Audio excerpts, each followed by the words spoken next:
Good day.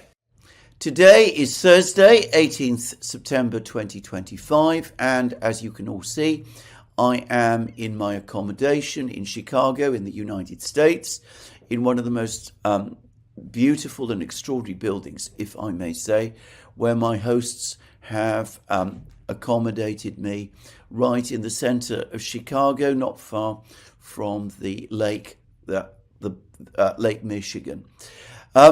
As sometimes happens with really beautiful old buildings, and this particular old building dates from before the First World War, the lighting inside is not always as strong as we would like it to be, especially if one is doing podcasts.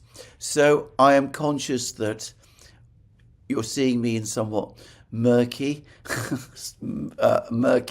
lighting conditions, for which of course I can only apologize. Also, as you will have noticed from the formal attire that I have on, I am making this program even as I go from one event to the other in what is turning out to be an extraordinary and exceptionally interesting day, in which I'm meeting all sorts of amazing people here in the United States, in the world of independent media, and look forward to meeting more of them. And I'm exchanging views and opinions on current affairs, on international topics. We are learning things from each other all the time. And in my case, definitely, the commentary that I'm going to do as a result will be better. Having said this, as I said, there's limited amounts of time, so again, this is going to be a shorter video, significantly shorter video than usual, for which also apologies. Anyway, let's with that get to the news of the last 24 hours. And in my opinion, the most important piece of news is that Zelensky had a meeting with members of his parliamentary party, around 150 of them, and he appeared for the first time publicly to concede that there is indeed a military crisis developing on the battlefronts in Ukraine. Now, I have not seen a report, an actual report of the meeting which quotes Zelensky's exact words. Quite possibly such a report exists, but I obviously wasn't at the meeting. I'm getting these reports at second and third hand. But I have no doubt that the reports that I'm getting are accurate, and it appears that Zelensky told the MPs, the members of the Ukrainian parliament, that if the situation on the battlefronts gets significantly worse, then difficult decisions might have to be made. He didn't say, of course, what those difficult decisions were. Now, that looks to me very much like Zelensky trying to prepare members of his party who have been loyally chorusing the mantra that all is well and that the situation is under control. Anyway, that looks to me like Zelensky preparing members of his party for the reality that things are not altogether well, that there is indeed going to be a military crisis, and that there is going to be very bad news from the battlefronts before very long. At least that is my understanding of what he said. And based on that understanding, that is my interpretation of what he meant. Now, he's not obviously saying yet that Ukraine is going to lose the war, but if these words are being quoted correctly, then he has come closer than he has ever done up to now to doing so. Now, that was one thing that Zelensky said. Zelensky has also, of course, been saying something different as well, because, of course, even as he appears to be admitting that the war is being lost, he's back to the old story of demanding more money from the West. And he says that Ukraine will need $120 billion to get through 2026 because he no longer expects the war to end this year. He says that he's going to do what he can to make the war end this year, but he now accepts that that is unlikely. So he needs $120 billion ultimately from the West, $60 billion to cover the budget, the military budget, another $60 billion direct aid for the military, and of course he has other demands for more money still to cover civilian needs as well. What he was talking about was purely about military costs. So we could see Zelensky doing what he always does, even as he admits or comes close to admitting that things are falling apart and that the war is being lost. He comes back and he says, give me more money. This has become the constant theme of the Zelensky government since at least the summer of 2022, when Zelensky pulled out of the Istanbul agreements, and with every month it gets louder and louder and the demands grow greater and greater. Well, that inevitably brings me now to a discussion of the military situation. And is Zelensky right? Is he actually right that the situation is deteriorating and that there might need to be major critical decisions made in light of that deterioration? Well, of course, the answer is yes. Now, the Russian commander of the forces in the area of the special military operation is General Gerasimov, the chief of the general staff. And as it happened, he did what he often does now, which is that he visited the front lines, and very unusually, he provided an update about the military situation, the situation overall on the battlefronts. Now, this is not something that the Russians have until recently done. Until fairly recently, the practice of the Russian High Command was to say as little as possible about the war and the progress of the war.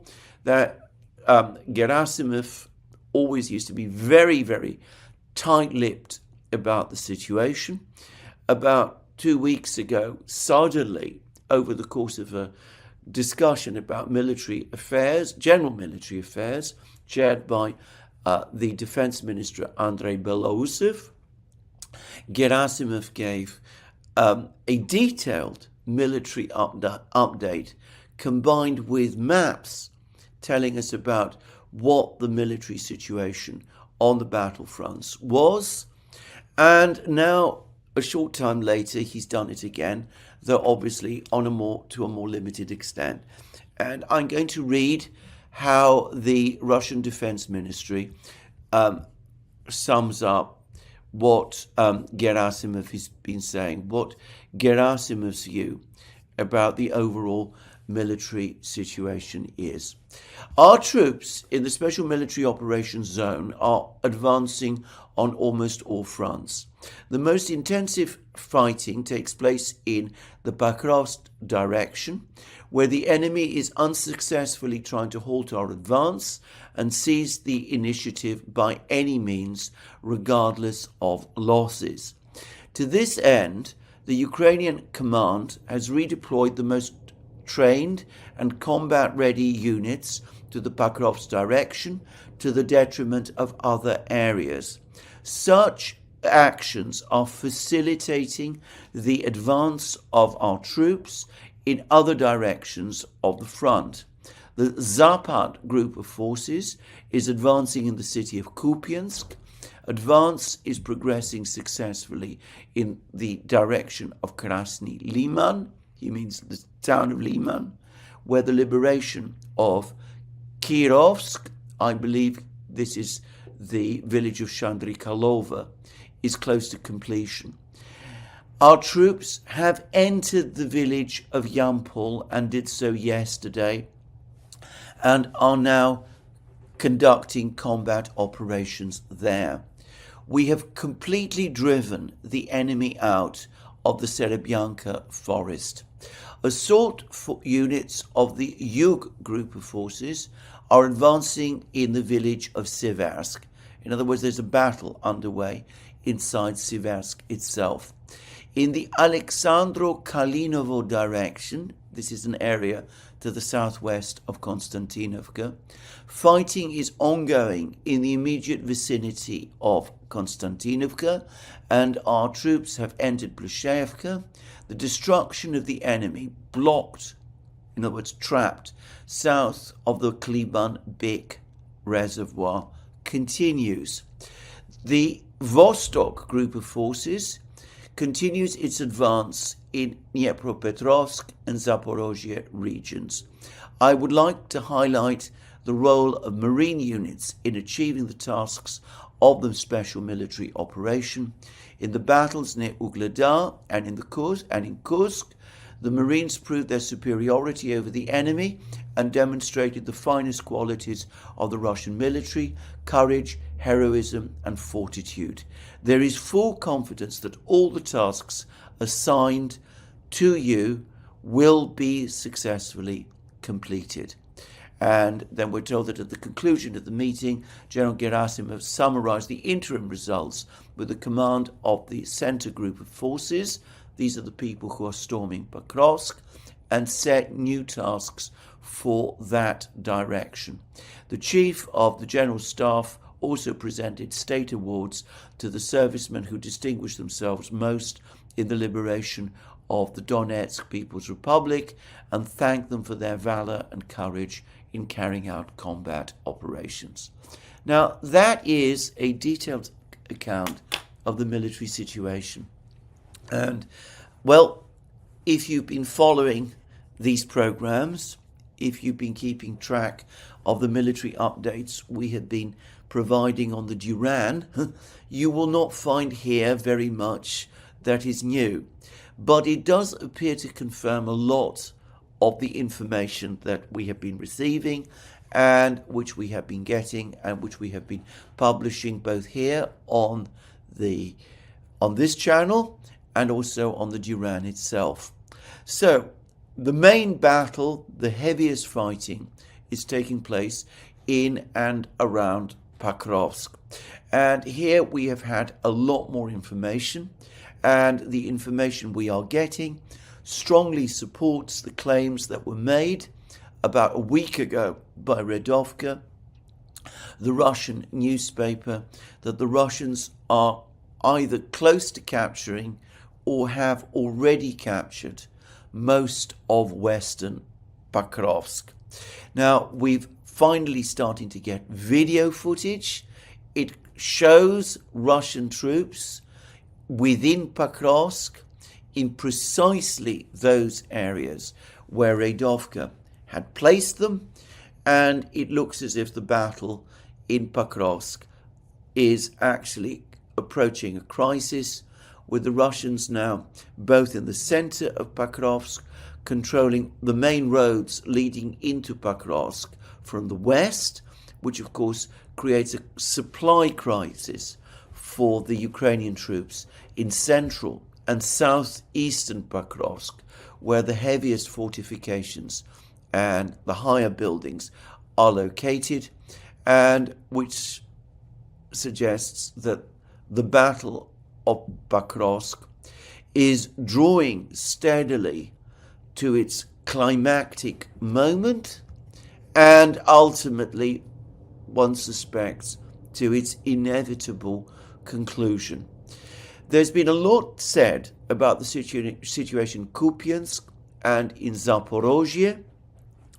The fact that Gerasimov started his overview of the situation by discussing the situation in Pokrovsk and confirmed that the heaviest fighting is taking place in Pokrovsk suggests, at least to me, that for the moment, for the Russians, the battle for Pokrovsk is the most important battle. Now, Gerasimov didn't tell us very much about what is going on northeast of Pokrovsk in the area of the Russian breakthrough. What he did say was that the Ukrainians have conducted counterattacks and have tried to regain the initiative in that area, but that the counterattacks have failed and that the Russians have held their ground and that it is the Russians who continue to hold the initiative. Now, again, this has been disputed by many, including by Ukrainian commentators and bloggers and by the people who run the media channel of the 1st Azov Corps, which is responsible for the Ukrainian counterattacks in this area. But again, what Gerasimov is saying is consistent with what Radovka, the Russian newspaper in Smolensk, has been saying for some time, that the Ukrainian counterattacks in the area of the breakthrough have been broadly unsuccessful. And it is also consistent with video footage we're getting from this area, or perhaps one should be more precise and say the lack of video footage that we are getting from this area, because actually there hasn't been that much. So this appears to me to be the situation in Pokrovsk. It's a slog. It's a tough battle. The Ukrainians understand fully how important Pokrovsk is.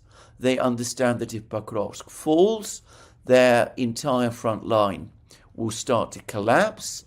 I am guessing, by the way, that the reason why Zelensky is talking about a deteriorating situation and the Ukrainians having to make critical decisions, that what has triggered those comments is precisely the increasingly bad news from Pokrovsk.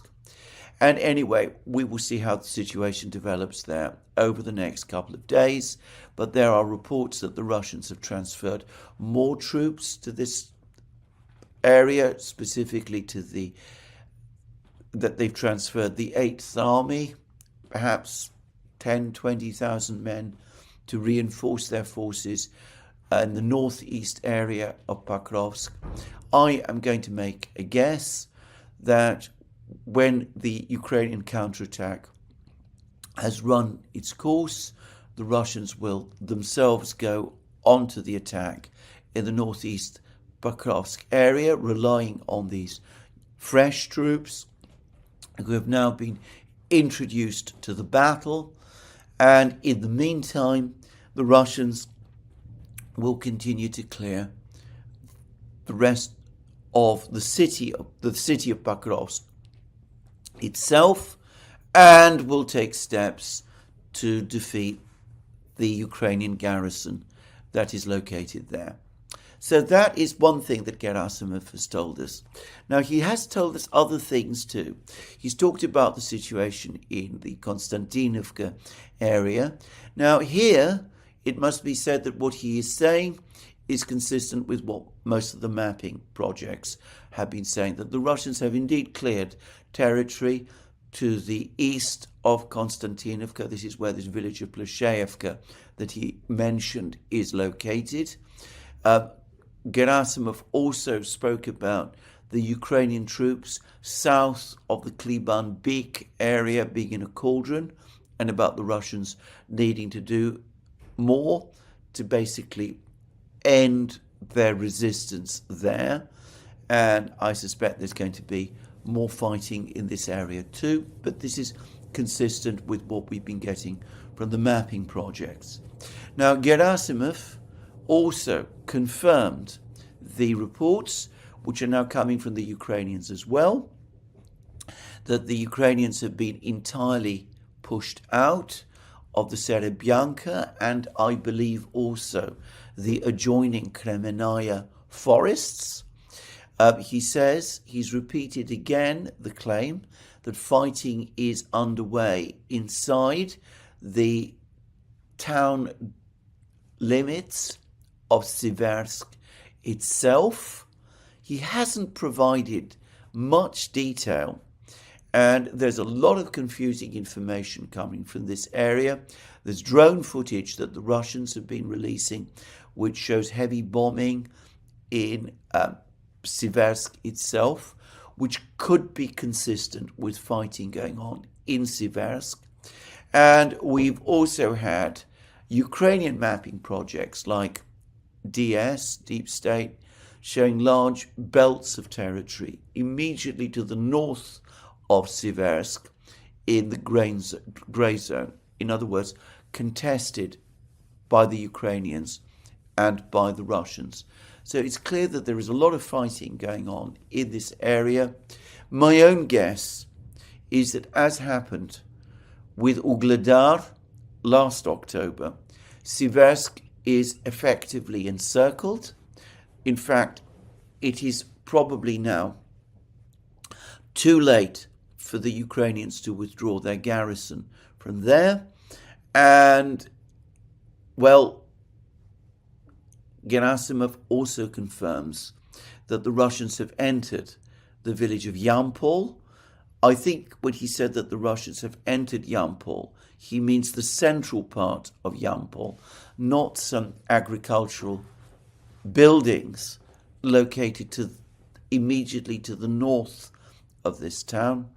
And it looks like battle for this territory is being intensified.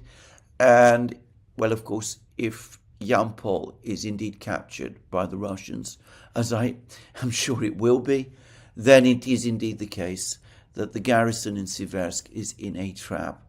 And of course, Gerasimov also discussed the situation in Kupiansk and about the fact that the Russians are continuing steadily to clear Kupiansk.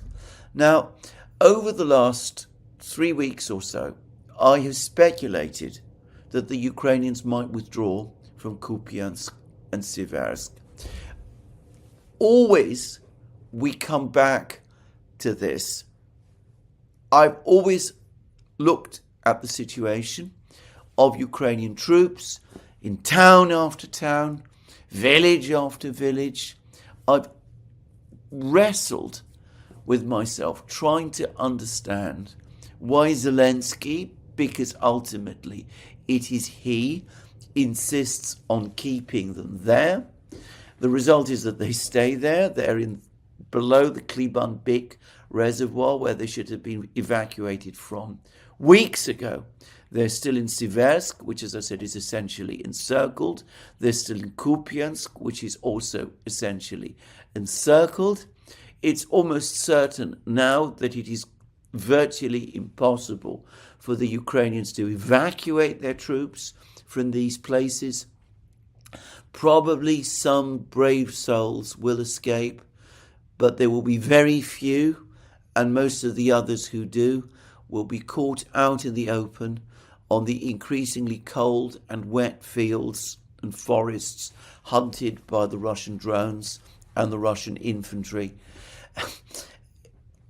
Well, I always ask myself, I always say to myself, whenever these kind of situations arise, surely this time Zelensky is going to withdraw his forces from these places, and of course he never does. He keeps them there, sacrificing their lives, as far as I can see, to no useful military purpose. And over the course of the last week, we have seen why he does this. I go back to those extraordinary comments made by General Kellogg. Somebody, by the way, pointed out to me that they bear an uncanny resemblance to certain comments made by General Turgidson, the fictional American general in the spoof Cold War film Dr. Strangelove. Just saying. Anyway,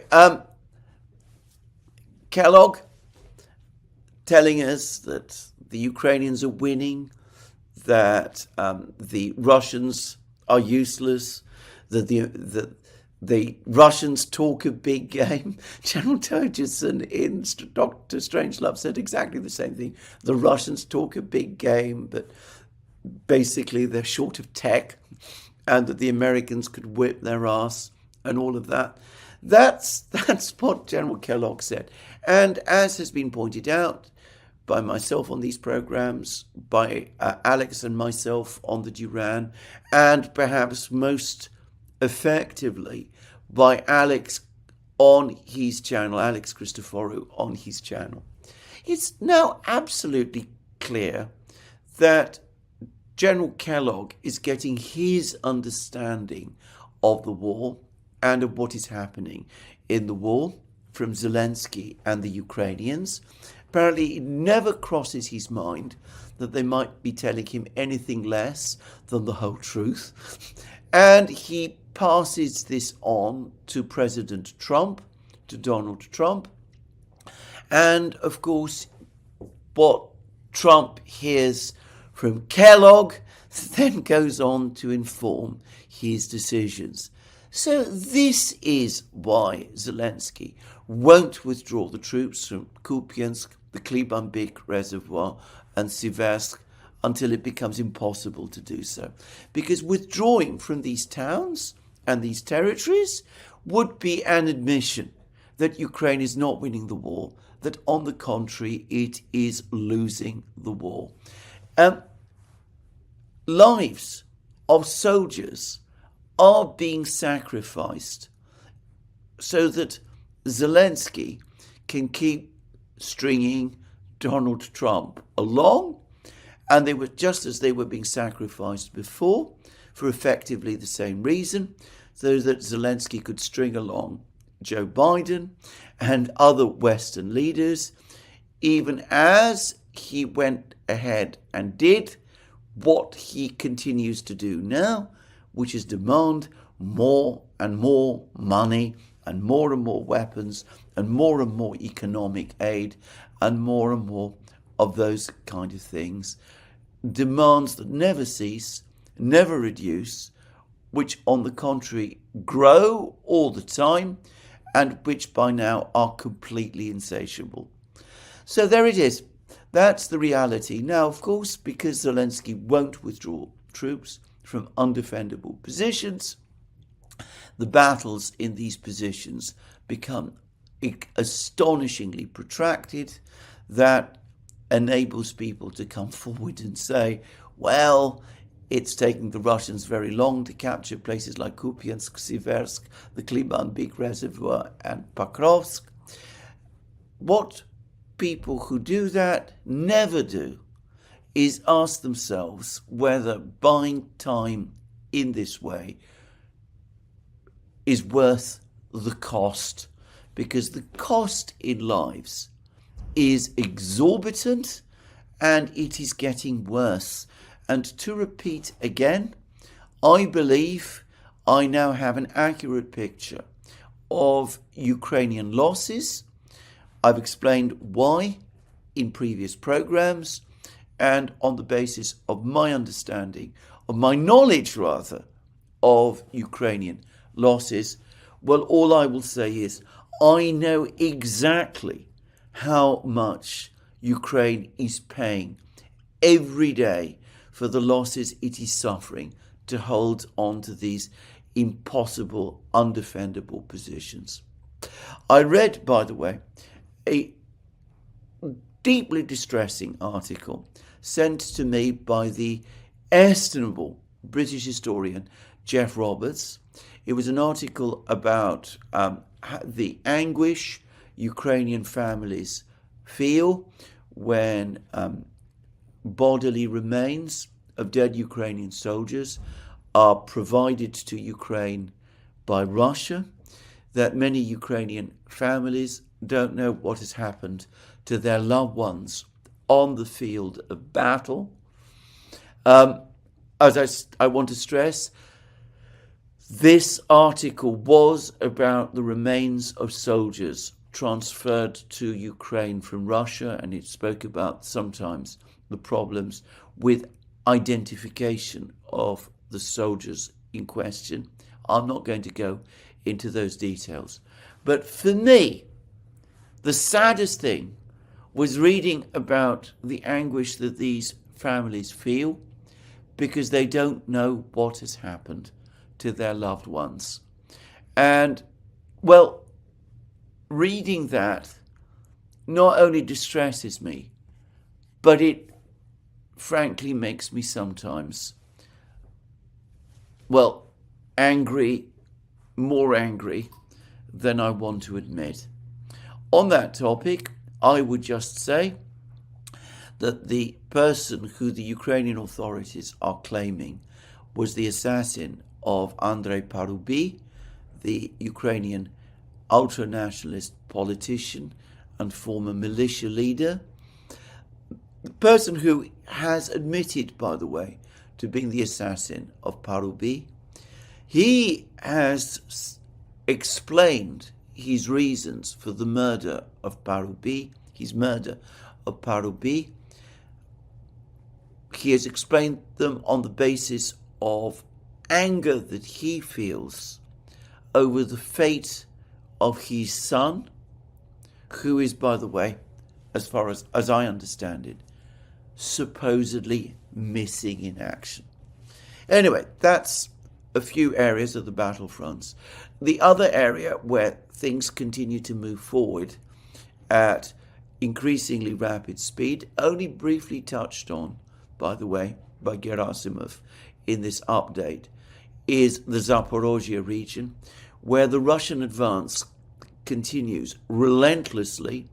The Russians are now definitely, there's video footage of this, fighting to capture the town of Stepnogorsk, south of Zaporozhye city, and the village of Primorye, also south of Zaporozhye city. If they capture these two places, they will be very close to the city of Zaporozhye indeed, well within drone range.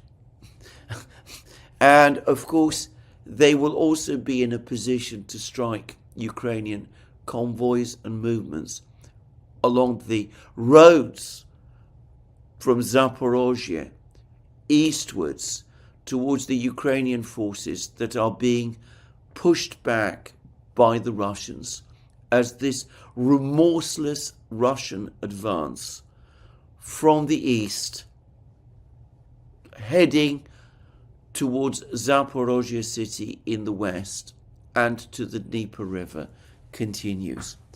Anyway, there we go. That's what I wanted to say. Now, there is one final point before I leave discussion of the military situation, which is that the fact that Gerasimov is now engaging in this practice of providing us with regular military updates about the state of the battle is itself a sign of growing confidence. It means that the Russians, Gerasimov, no longer worry that what the chief of the general staff is going to say one day will have to be taken back the next because of the ebb and flow of the battle. It means that the Russians believe that they not only have the initiative, but that they're going to keep it and that they're going to continue advancing. It is a sign of growing Russian confidence, and, well, one can see why. Anyway, that's what I wanted to say about the military situation in Ukraine. Now, all kinds of other things are taking place. Ursula von der Leyen has come up with two unbelievably overcomplicated and completely illogical mechanisms to basically use the Russian assets, the frozen Russian assets, to assist Ukraine. Given the cut-off of financial aid from the United States, direct financial aid from the United States to Ukraine, it's probably not a total cut-off, but at least a significant cut-off. There is a hole in the funding. The Europeans are desperately short of funds because every European state, of the big ones at least, without exception, is experiencing a budget crisis. So they have no money to spend, or at least insufficient money to spend on Ukraine to meet Zelensky's insatiable needs. Just saying. Anyway, Ursula von der Leyen, clearly under pressure of that, is once again revisiting the whole issue of Russia's frozen assets, and she comes up with these elaborate plans to try to do so. I'm not going to try to unpack them. Euroclear, the depository in which some of these assets are found, has already expressed its strong disagreement with this course. I have already made my own view clear. Not only do these various ideas not work, in the sense that they are clearly intended to confiscate assets that belong to someone else, but because of the complexity of these proposals, they are in effect an admission of the illegality of the step that it is proposed should be taken. We shall see whether Western leaders, whether Western governments, European leaders and governments are prepared to go down this course. Anyway, I'm not going to go into the details in this program, but there's been a whole cascade of articles across Europe in which European leaders come forward, European newspapers come forward and make it quite clear that Donald Trump's demands that the Europeans impose not just sweeping sanctions on Russia and refuse to import Russian oil and gas, but also join the United States in massive tariffs against India and China. Anyway, there's been articles all over the media effectively confirming that European governments in their totality are refusing to take this step. Now, the most extraordinary editorial of all, as far as I'm concerned, on this very topic is in The Guardian. And of course, The Guardian is one of the most fervid supporters of Ukraine in the media which you can possibly find. And of course, the article, the editorial, I should say, it's not just an article, it is a full editorial, is a huge criticism of Donald Trump. It says that Donald Trump's Ukraine strategy, talking tough and doing very little, isn't working. And then he goes on to say that Trump has made all kinds of threats to take strong action against Vladimir Putin, but has never done so. And then the article goes on to say this: eyeing a considerable economic prize, Washington is insisting that the EU must increase its imports of liquefied natural gas at a rate that analysts judge undoable. Other demands include the imposition by the EU of 50 to 100% tariffs on Russia's most important ally, China, and an end to all imports of Russian oil by NATO members. This includes Turkey, which has refused to sanction Moscow, imports 57% of its oil from Russia, and lies outside the EU. Those looking on the bright side in Brussels hope that Mr. Trump's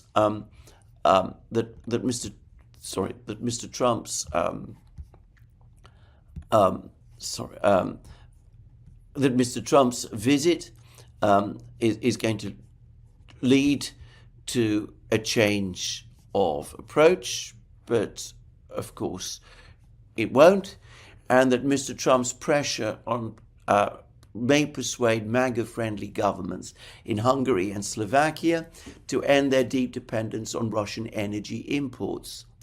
That is extremely unlikely to happen, as Mr. Trump and his advisors must know. Nor can the EU afford to court the kind of economic retaliation from Beijing that caused Mr. Trump himself to back down from a full-blown trade war recently. Now, all of that is true. Every single comment made there is absolutely true. The EU cannot afford to do the kind of things that Trump is asking the EU to do, to impose 50 to 100% tariffs on China and India, to stop importing Russian oil and gas. It can't do those things. So why then demand that the Americans do? Why demand that the Americans step up sanctions against Russia when the EU cannot step up sanctions against Russia? The entire editorial criticizes Donald Trump for inaction on the sanctions front without specifying in any place what sanctions The Guardian thinks Donald Trump should impose. And, well, I'm singling out The Guardian here, but this, of course, reflects the attitudes, the opinions of European governments, and The Guardian is known to be very close to Keir Starmer and his government, and undoubtedly reflects their own views of the matter. So we are talking absurdities, demanding sanctions, which everybody agrees would backfire and are impossible, blaming Trump when we don't impose them, talking about security guarantees, which the Polish foreign minister, Radek Sikorski, says nobody's going to give because nobody's going to really want to defend Ukraine. What are we doing? What are we talking about when we talk about things in this way? We're just retreating into memes and cliches and poses. And of course, when we criticize Donald Trump without actually explaining what it is, in fact, that we want him to do in the way that The Guardian is saying, well, you could see that we're already in the recrimination game, that as Ukraine gets defeated, what we're all going to start to do from this point on is we're going to point fingers at each other and say, it's your fault. No, it's your fault. It's Trump because you weren't tough enough. It's the EU because you weren't prepared to give up on Russian oil. It's the Saudis for maintaining the OPEC plus alliance with the Russians. They're to blame. It's the Chinese and the Indians because they're buying Russian oil. It's always someone's fault, never an admission that the entire approach right from the outset has been wrong. By the way, there was a powerful article in the New York Times about the idea of establishing a no-fly zone over Western Ukraine. And the New York Times made an entirely simple point. They said that even if the fighter jets, the Western fighter jets, were to enter Western Ukraine and to concentrate purely on shooting down Russian Geran drones, even if the Russians did not come after them and try to shoot those Western fighter jets down, which, by the way, I don't believe, before very long, given the sheer numbers of Geran drones that the Russians now launch against Ukraine, the Western air forces would deplete their missiles. They'd run through all their super expensive air-to-air missiles, shooting down Geran drones. There would come a point where the no-fly zone would collapse because there would be no weapons left. Now, again, this is obvious. Nobody really, I think, is intending to impose a no-fly zone over Western Ukraine. So why discuss it? Why propose it at all? Why not address these logistical challenges, which are every bit as overwhelming and as great as the New York Times is suggesting? Anyway, that's the situation on the battlefronts. That's the situation in Ukraine. There are other things going on in the world. One of the most important but least noticed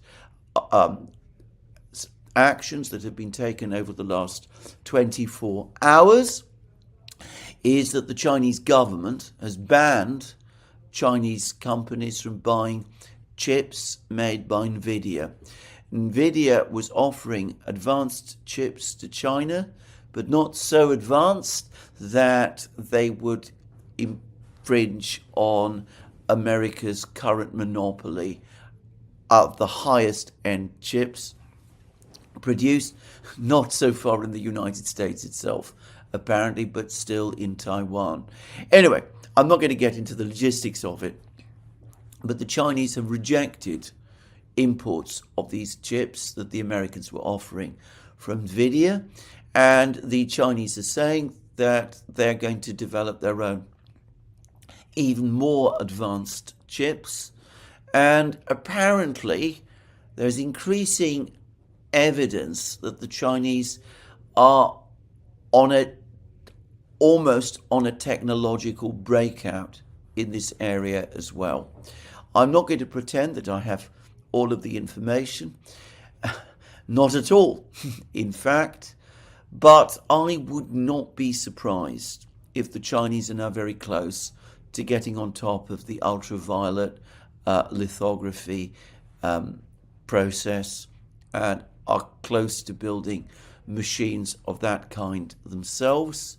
The Russians, by the way, who during the Soviet period were at the forefront in technological developments in lithography, have recently started making their own lithography machines. As everybody endlessly reminds me, they are much more, they produce much inferior chips. These are not lithography machines that are capable of producing the most advanced chips. Again, this misunderstands the reality. The key thing is to build a lithography machine.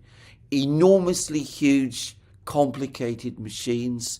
You need to understand the industrial process of making them.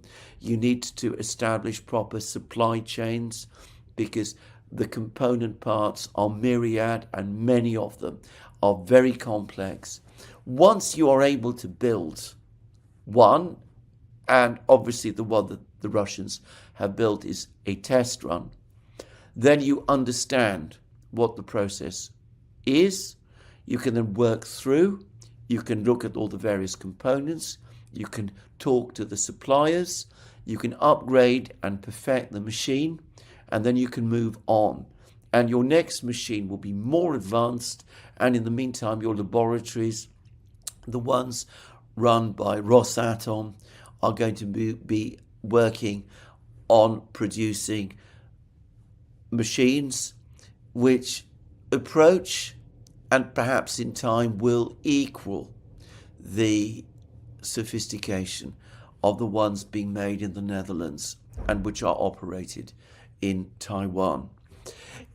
People in the West have an extraordinarily exaggerated idea of American capabilities and superiority, or at least I should say not American, Western superiority in this area.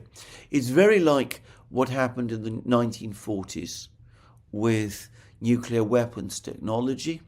The United States at that time assumed that it would take the Soviet Union 8 or 10 years to catch up with the United States and develop nuclear weapons. They didn't expect the Soviet Union to have a nuclear weapon until the mid 1950s. 1953, I seem to remember, was the date. The Russians acquired nuclear weapons capability. They exploded their first nuclear device in 4 years, not 8, not 10. And of course, the Chinese, who have far greater resources than the Soviets did in the 1940s, can certainly sort out the complexities of building advanced lithography machines in a few years. And the Russians obviously have fewer resources, but I expect that they will do the same in a few years also. My guess, my speculation, is that by the early 2030s, the Chinese and the Russians will have drawn level with this technology. And of course, there may be other technologies coming, but they will all be moving forward with that too. Anyway, I digress. The other interesting piece of news is that Exxon has now said that it has no plans for the moment, or at least no plans to return to Russia. There were reports circulating a few weeks ago that there'd been meetings between American and Russian energy companies. There was a meeting between Rosneft and Exxon in the UAE to discuss Exxon's return to Russia. I pointed out in a program that I made shortly after those reports appeared that I had learnt several months ago about these contacts and had been informed about them from a source in Russia. And this contact told me that it was the Americans who had initiated the contacts, but that the Russian government had advised the Russian energy companies, who had been approached not just by Exxon, but by Chevron as well, to steer clear, to make no definite commitments. And it looks as if those discussions, probably for that reason, have now hit a wall. In the meantime, the Russians continue to press the Americans for the resumption of direct air links between the United States and Russia. The Russian Deputy Foreign Minister Sergei Ryabkov has now talked about this, and perhaps that is indeed coming. Anyway, this is where I'm going to stop today's program. The big news are the big military developments in Ukraine and the dawning realization on Zelensky's part as to what is happening. We are probably not far from that point when places like Kupiansk, Siversk, Liman, Pakrovsk fall, when even a deluded individual, such as General Kellogg appears to be, is no longer going to be able to hide behind the briefings he's getting from the Ukrainians, and is no longer going to be able to persist in his denials. What will happen at that point remains to be seen. Donald Trump continues on his trip to Britain. He's holding a press conference with Keir Starmer, even as I make this program. More from that tomorrow, but this is where I end my program today. Let me remind you again, you can find all our programs on our various platforms, Locals, Rumble and X. You can support our work via Patreon and Subscribestar and by going to our shop, links under this video. Please remember, if you've liked this video, to tick the like button and to check your subscription to this platform, to this channel rather. Thank you again. More from me soon. Have a very good day.